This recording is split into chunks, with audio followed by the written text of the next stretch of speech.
হরে কৃষ্ণা। একাদশীর পরদিন পালনের কি নিয়ম রয়েছে, কিভাবে পালন করতে হয়, কি দিয়ে পালন করতে হয়, পালনের মন্ত্র কি, পালনের সময়সূচি কি, কামিকা একাদশীর ব্রতের মাহাত্ম্য কথা কি, আর সময়ের মধ্যে পালন না করলে আমাদের কি ক্ষতি হতে পারে, আজকে এই সব বিষয় নিয়ে আলোচনা করব। সবাই সাথে থেকো। হরে কৃষ্ণ কৃষ্ণ কৃষ্ণ হরে হরে, হরে রাম রাম রাম হরে হরে। হরে কৃষ্ণ ফ্রেন্ডস, রাধে রাধে, শুভ সকাল। কেমন আছো তোমরা সবাই? আশা করছি সবাই খুব ভালো আছো। রাধা মাধব গুরু গৌরাঙ্গী কৃপায় আমিও খুব ভালো আছি। তো আজকে হচ্ছে কামিকা একাদশী, শ্রাবণ মাসের কৃষ্ণপক্ষের একাদশী। আজকে কামিকা একাদশী। তো একাদশীর অনেক অনেক শুভেচ্ছা তোমাদের সবাইকে। হ্যাপি কামিকা একাদশী। তো আশা করছি তোমরা সবাই খুব ভক্তি সহকারে, শ্রদ্ধা সহকারে আজকের একাদশী ব্রত করছো। কি করছো? তো যদি করছো না, কি কারণে করছো না সেটা কিন্তু জানাতে ভুলো না। তো আশা করছি সবাই করছো। তো কোন স্তরে করছো, নির্জলা, সজলা নাকি সফলা, কোন স্তরে তোমরা একাদশী ব্রত করছো সেটাও কিন্তু জানাতে ভুলো না। আর যারা একাদশী আজকে জানতে না, বা আমার ভিডিওর মাধ্যমে বা কারো মুখে শুনেছো যে আজকে একাদশী, এখন জানতে পারলে, কিন্তু সকালে চা মুড়ি বা বিস্কুট খেয়ে নিয়েছো, তো ভাবছো যাক আমি তো সকালে খেয়ে নিয়েছি, তো আমি একাদশী করতে পারবো না, তো সারাদিন আমি অন্ন রুটি যা যা খাই সেগুলো খেতে পারবো। একদম না। যখনই জানতে পারছো তখনই এর অভিশস্য গ্রহণ করা বন্ধ করে দাও। পঞ্চশস্য কোনো মতেই গ্রহণযোগ্য না একাদশীর দিন। অজান্তে খেয়ে ফেলেছো ঠিক আছে, কিন্তু যখনই জানতে পারছো যে আজকে কামিকা একাদশী, তো ওইখানে স্টপ করে দাও পঞ্চশস্য গ্রহণ করা। তারপর থেকে তোমরা জল ফল নিতে পারো, সবজি নিতে পারো, তারপরে বাদাম ভাজা, বাদাম সিদ্ধ এগুলো নিতে পারো, আলু ভাজা নিতে পারো। সর্ষের তেল দিয়ে না, শুধুমাত্র সানফ্লাওয়ার অয়েল দিয়ে রান্না করে ওটা তোমরা গ্রহণ করতে পারো। কিন্তু ঠিক আছে, তো যেটা ভুলে খেয়ে নিয়েছো, এই নয় যে ওটা খেয়ে নিচ্ছে বলে সারাদিনই আমি খেতেই থাকবো, একদম না। কারণ একাদশী দিন পঞ্চশস্য গ্রহণ মানে প্রতি গ্রাসে গ্রাসে আমরা পাপ ভক্ষণ করি। তো খুব সাবধান। যখনই জানতে পারছো তখন থেকেই নিজেকে একদম ঠিক করে নাও যে না, এখন থেকে আমি একাদশী ব্রত পালন করব। ঠিক আছে? তো আজকে কি কি করব আমরা তো আগের ভিডিওতেই আলোচনা করেছি। আজকে সারাদিন আমরা নিজেকে ভগবানের সেবায় নিয়োজিত করব। ভগবানের বিভিন্ন রকমের যে সেবা রয়েছে, ভগবানের জন্য নানা রকম সুগন্ধিত রং বেরঙের ফুল দিয়ে ভগবানের জন্য মালা গাঁথতে পারি, ভগবানের চরণে তুলসী অর্পণ করব, পুষ্প অর্পণ করব, আর মোস্ট ইম্পর্টেন্ট তুলসী মহারানীর বেশি করে আজকে সেবা করব। তুলসী জল দান, তুলসী প্রদক্ষিণ, তুলসী মহারানীর আরতি, তুলসী মহারানীকে প্রণাম। ঠিক আছে? আর নির্দিষ্ট একাদশী ব্রত কথা অবশ্যই পাঠ করব, সেটা আমরা এই ভিডিওর মধ্যেও একসঙ্গে পাঠ করব। ঠিক আছে? তো আর হচ্ছে যদি সম্ভব হয় নিকটবর্তী যে কোনো আমরা মন্দিরে গিয়ে, ইস্কন মন্দিরে গিয়ে যে কোনো আরতিতে আমরা অংশগ্রহণ করতে পারি। যদি সেটা না সম্ভব হয়, নিজের বাড়িতেই ভগবানের সুন্দর করে আরতি করব আমরা। মঙ্গল আরতি, দর্শন আরতি, ভোগ আরতি, সন্ধ্যা আরতি। ঠিক আছে? আর সাধু সঙ্গ যদি সম্ভব হয় তো সাধু সঙ্গ করব, 10-5 মিলে আমরা ভগবানের কথা আলোচনা করব, ভগবানের কীর্তন করব। আর যদি সম্ভব হয় তো রাত্রিবাসরও করতে পারো। হরিবাসরে রাত্রিবাস, একাদশীর দিন রাত্রিবাসের নিয়ম রয়েছে। হরিবাসরে মানে কীর্তন আদি বা ভগবানের কথা আলোচনা করতে করতে রাত্রি জাগরণ করা যেতে পারে, কিন্তু আমাদের যেহেতু সম্ভব হয়ে ওঠে না, কারণ সবাই নানা রকমের কাজে ব্যস্ত। যাদের পক্ষে সম্ভব অবশ্যই করবে রাত্রি জাগরণ, যাদের পক্ষে সম্ভব না, যেমন আমাদের এই পরের দিন সেবা থাকে সকালে, তো রাত্রি জাগরণ করে পরের দিন আবার সেবাটা ভালোভাবে করতে পারি না। তো তার জন্য বছরে একদিনই বেশিরভাগ ভক্তরা রাত্রি জাগরণ করে, সেটা হচ্ছে পাণ্ডবা নির্জলা একাদশীর দিন। সারা দিন রাত্রি যেহেতু নির্জলা থাকতে হয়, তো সারা দিন রাত সবাই জেগে থাকে ভক্তরা। যাই হোক, তো এইভাবে আজকের দিনটা আমরা কিন্তু খুব ভালোভাবে পরনিন্দা পরচর্চা করব না, আর বেশি করে হরে কৃষ্ণ মহামন্ত্র জপ করব। ঠিক আছে? যারা অন্য অন্য দিন 16 মালা জপ করো, আজকে কিন্তু চেষ্টা করবে 25 মালার, যদি আরও সময় পাও আরও বেশি জপ করবে, কিন্তু 25 মালা থেকে কম করবে না। আর যারা জপ করো না, তারা আমার রিকোয়েস্ট তোমাদের কাছে আজকে থেকে জপ স্টার্ট করে দাও।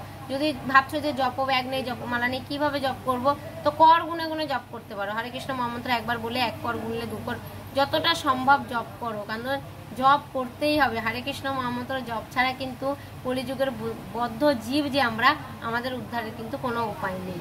ঠিক আছে? তো চলো এখন আমরা যে নির্দিষ্ট কামিকা একাদশী ব্রত কথাটা আগে পাঠ করে নিই, তারপর আলোচনা করব একাদশীর পরদিন পালনের কি নিয়ম রয়েছে। কামিকা একাদশী ব্রত মাহাত্ম্য কথা। শ্রাবণ কৃষ্ণপক্ষিয়া কামিকা একাদশীর কথা ব্রহ্ম বৈবর্ত পুরাণে যুধিষ্ঠির শ্রীকৃষ্ণ সংবাদে বলা হয়েছে। যুধিষ্ঠির মহারাজ শ্রীকৃষ্ণকে বললেন, হে গোবিন্দ, হে বাসুদেব, শ্রাবণ মাসের কৃষ্ণপক্ষের একাদশীর নাম এবং মাহাত্ম্য সবিস্তারে আমার কাছে বর্ণনা করুন, তা শুনতে আমি অত্যন্ত কৌতূহলী। প্রত্যুত্তরে ভক্তবৎসল ভগবান শ্রীকৃষ্ণ বললেন, হে রাজন, পূর্বে দেবঋষি নারদ প্রজাপতি ব্রহ্মাকে এই প্রশ্ন করলে তিনি যে উত্তর প্রদান করেছিলেন, আমি এখন সেই কথাই বলছি। আপনি মনোযোগ সহকারে তা শ্রবণ করুন। একসময় ব্রহ্মার কাছে ভক্তশ্রেষ্ঠ নারদ জিজ্ঞাসা করলেন, হে ভগবান, শ্রাবণ মাসের কৃষ্ণপক্ষিয়া একাদশীর নাম কি? এর আরাধ্য দেবতা কে? সেই ব্রতের বিধি বা কি রকম এবং এই ব্রতের ফলে কি পুণ্য লাভ হয়, তা সবিশেষ জানতে ইচ্ছা করি। আপনি কৃপা করে আমাকে তা জানালে আমার জীবন ধন্য হবে। শ্রী নারদের কথা শুনে ব্রহ্মা অত্যন্ত সন্তুষ্ট হলেন। তিনি বললেন, হে বৎস, জগৎ জীবের মঙ্গলের জন্য আমি তোমার প্রশ্নের যথাযথ উত্তর দিচ্ছি, তুমি তা শ্রবণ করো। শ্রাবণ মাসের কৃষ্ণপক্ষে একাদশী কামিকা নামে জগতে প্রসিদ্ধা। এই একাদশীর মাহাত্ম্য শ্রবণে বাজপেয় যজ্ঞের ফল লাভ হয়। ভগবান শ্রী হরির পূজা অর্চনা অপরিমিত পুণ্য ফল প্রদান করে। গঙ্গা, গোদাবরী, কাশী, নৈমিষারণ্য, পুষ্কর ইত্যাদি তীর্থ দর্শনের সমস্ত ফল একমাত্র কৃষ্ণ পূজার মাধ্যমে কোটি গুণ লাভ করা যায়। সাগর ও অরণ্যযুক্ত পৃথিবী দানের ফল, দুগ্ধবতী গাভী দানের ফল অনায়াসে এই ব্রত পালনে লাভ হয়। যারা পাপপূর্ণ সাগরে নিমগ্ন, এই ব্রতই তাদের উদ্ধারের একমাত্র সহজ উপায়। এই রকম পবিত্র পাপনাশক শ্রেষ্ঠ ব্রত আর জগতে নেই। শ্রীহরি স্বয়ং এই মাহাত্ম্য কীর্তন করেছেন। রাত্রি জাগরণ করে যারা এই ব্রত পালন করেন, তারা কখনো দুঃখ দুর্দশাগ্রস্ত হন না। এই ব্রত পালনকারী কখনো নিম্নজনি প্রাপ্ত হন না। কেশবপ্রিয়া তুলসীপত্রে যিনি শ্রীহরির পূজা করেন, পদ্মপাতায় জলের মতো তিনি পাপে নির্লিপ্ত থাকেন। তুলসী পত্র দিয়ে বিষ্ণু পূজায় ভগবান যেমন সন্তুষ্ট হন, মণিমুক্ত আদি মূল্যবান রত্ন মাধ্যমেও তেমন প্রীত হন না। যিনি কেশবকে তুলসী মঞ্জরি দিয়ে পূজা করেন, তার জন্মার্জিত সমস্ত পাপ ক্ষয় হয়ে যায়। এ প্রসঙ্গে ব্রহ্মা বললেন, হে নারদ, যিনি তুলসীকে প্রত্যহ দর্শন করেন, তার সকল পাপ রাশি বিদূরিত হয়ে যায়। যিনি তাকে স্পর্শ করেন, তার পাপ মলিন দেহ পবিত্র হয়। তাকে প্রণাম করলে সমস্ত রোগ দূর হয়। তাকে জল সিঞ্চন করলে যমও তার কাছে আসতে ভয় পান। শ্রী হরিচরণে তুলসী অর্পিত হলে ভগবত ভক্তি লাভ হয়। তাই হে কৃষ্ণ ভক্তি প্রদায়িনী, তোমায় প্রণাম করি। যে ব্যক্তি হরিবাসরে ভগবানের সামনে দীপ দান করেন, চিত্রগুপ্ত তার পুণ্যের সংখ্যা হিসাব করতে পারে না। তার পিতৃপুরুষেরাও পরম তৃপ্তি লাভ করেন। শ্রীকৃষ্ণ বললেন, হে রাজন, আমি আপনার কাছে সর্বপাপ হারিণী কামিকা একাদশীর মাহাত্ম্য বর্ণনা করলাম। অতএব যিনি ব্রহ্মহত্যা, ভ্রূণহত্যা, পাপ বিনাশিনী মহাপুণ্য ফলদায়ী এই ব্রত পালন করবেন ও এই মাহাত্ম্য শ্রদ্ধা সহকারে পাঠ অথবা শ্রবণ করবেন, তিনি সর্বপাপ থেকে মুক্ত হয়ে বিষ্ণু লোকে গমন করবেন। জয় শ্রী শ্রী কামিকা একাদশী ব্রত কথা কি জয়। হরি বল। তো আমরা পাঠ করলাম কামিকা একাদশী ব্রত মাহাত্ম্য কথা। দেখো, এই একাদশী ব্রতে কথার মধ্যেই রয়েছে তুলসী মহারানীর সেবায় কত আমরা ভগবানের কৃপা লাভ করতে পারি। তুলসী মহারানী হচ্ছে ভগবানের প্রেয়সী। তো তুলসী মহারানীর সেবা করলে ভগবান আমাদের প্রতি প্রচুর সন্তুষ্ট হন। তো চলো এখন যে মেন আলোচনার বিষয় সেটাতে আসি। সেটা হচ্ছে একাদশীর পরদিন কিভাবে পালন করতে হয়। তো মোস্ট ইম্পর্টেন্ট থিং হচ্ছে যে প্রথম দিনই, মানে একাদশীর দিনই কিন্তু একটা জিনিস দেখে রাখতে হবে, সেটা হচ্ছে পালনের সময়সূচি। তো পালনের সময়সূচিটা আমি এই ভিডিওর লাস্টের মধ্যে দিয়ে দেবো।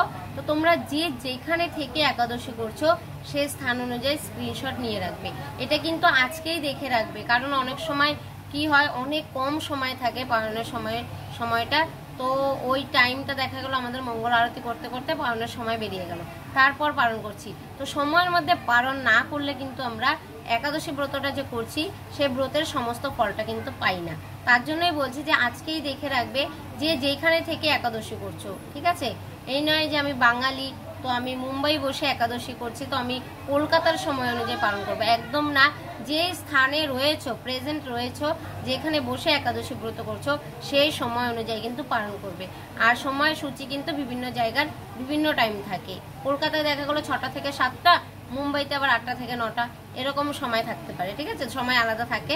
তার জন্য যে যেখান থেকে একাদশী করবে ওইখানকার সময়টা তোমরা স্ক্রিনশট নিয়ে রাখবে। তো পরের দিন দ্বাদশীর দিন ঠিক একাদশীর মতোই ব্রহ্ম মুহূর্তে শয্যা ত্যাগ করবে, মানে সূর্য উদয়ের আগে ঘুম থেকে উঠে পড়বে। সকাল সকাল ঘুম থেকে উঠে আমরা নিকটবর্তী যে কোনো পবিত্র নদীতে স্নান করব। যদি সেটা সম্ভব না হয় তাহলে নিজের বাড়িতে 3 বার গঙ্গা গঙ্গা গঙ্গা বলেও কিন্তু আমরা গঙ্গা স্নানের ফল পেতে পারি। তো গঙ্গা স্নান করার পর দ্বাদশ সঙ্গে তিলক ধারণ করব। তিলক ধারণ করে ভগবানের সুন্দর করে মঙ্গল আরতি করব, তুলসী জল দান, তুলসী প্রদক্ষিণ করব, তুলসী মহারানীর আরতি করব। তারপরে ভগবানের জন্য ভোগ রান্না করব। যদি অনেক টাইম থাকে তাহলে ভগবানের জন্য বিভিন্ন ডাল, অন্ন, সবজি বা পায়েস বা যা যা রান্না করে ভোগ লাগাতে চাও, তো এগুলো ভগবানের জন্য রান্না করে ভগবানকে ভোগ নিবেদন করব। ঠিক আছে। আর যদি সময় কম থাকে, কিছু রান্না করার সময় না থাকে, তাহলে শুকনো কিছু দিয়ে আমরা ভগবানকে ভোগ লাগাতে পারি। ঠিক আছে। কারণ যেগুলো পালন করতে হবে ওটা দিয়ে, যেগুলো আমরা একাদশীর দিন গ্রহণ করতে পারি না। একাদশীর দিন আমাদের কি বর্জন থাকে? পঞ্চশস্য, তাই তো। তো পঞ্চশস্যের মধ্যে থেকে যে কোনো একটা শস্য দিয়ে আমরা পালন করতে পারি, সেটা গম জাতীয় হোক, ডাল জাতীয় হোক বা ধান জাতীয় হোক। তো যে কোনো একটা পঞ্চশস্য, সে বিস্কুট হোক বা মুড়ি হোক, চিড়া হোক, ওটা ভগবানকে ভোগ লাগিয়ে টাইমের মধ্যে ওটা দিয়ে, ওই প্রসাদ দিয়ে আমরা পালন করতে পারি। ঠিক আছে। আর যাদের বাড়িতে ভোগ রান্না করার ব্যবস্থা নেই তাদের ক্ষেত্রেও কিন্তু এটা তারা করতে পারে, যে আগের দিনই পঞ্চশস্যের মধ্যে থেকে একটা শস্য, মানে লাড্ডু, মিষ্টি বা চিড়া, মুড়ি, শুকনো যেগুলো, এগুলো এনে রেখে দিল। তো পরের দিন মানে দ্বাদশীর দিন ভগবানকে ভোগ নিবেদন করলো তুলসী পাতা দিয়ে, তো তারপরে সেটা দিয়ে পালন করে নিল। ঠিক আছে।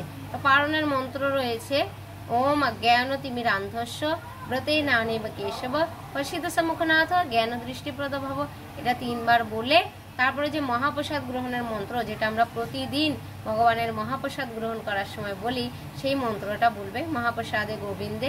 তো এই মন্ত্র দুটোই, মানে পালন মন্ত্র আর মহাপ্রসাদে গোবিন্দ মন্ত্রটাও আমি এই ভিডিও লাস্টের দিকে দিয়ে দেবো। তো তোমরা সেটা স্ক্রিনশট নিয়ে রাখতে পারো, তাহলে ওটা দেখে দেখে বলতে পারো। যারা জানো তাদের তো কোনো সমস্যা নেই, যারা জানো না তাদের ক্ষেত্রে বলছি। ঠিক আছে। এভাবে পালন করতে পারো। আর একটা হচ্ছে, যেটা আমি প্রতি ভিডিওতেই বলি, তো যদি তোমরা নীলাচল ধাম শ্রীক্ষেত্র পুরীতে যদি যাও, তো ওইখান থেকে জগন্নাথের মহাপ্রসাদ নিয়ে আসবে।